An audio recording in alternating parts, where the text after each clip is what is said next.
Home sweet home কথায় আছে, বাড়ি বানাতে গেলে ইট, কাঠ, বালি, পাথর, সিমেন্ট এইসবই লাগে।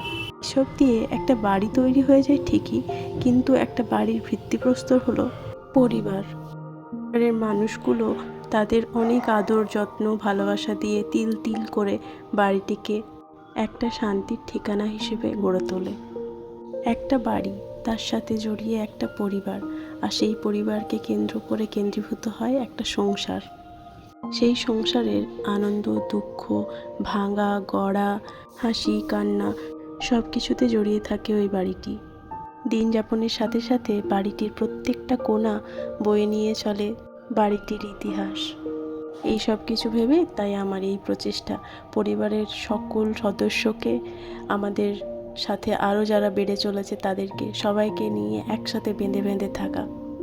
সময়ের সাথে সাথে মায়ের ছত্রছায়ায় বেড়ে উঠছি আমরা, তাই মাকে দিয়েই শুরু। পরপর যোগ হয়েছি আমরা সকলে মিলে। আর সাথে আছে আমাদের বাড়ির আরেক ক্ষুদে সদস্য, এই যে গুড্ডুচরণ।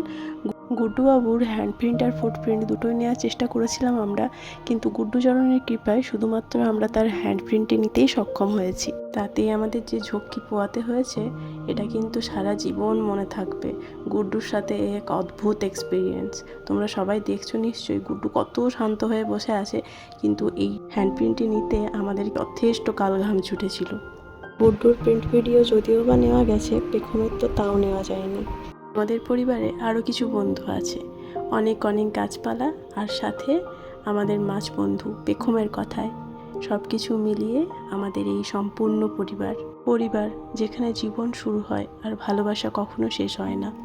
আমাদের পরিবারের প্রতিটা সদস্য এবং তার সাথে ওতপ্রোতভাবে জড়িয়ে বেড়ে ওঠা সব কিছুকে একসাথে নিয়ে এই ফ্রেমে বন্দি করে রাখলাম।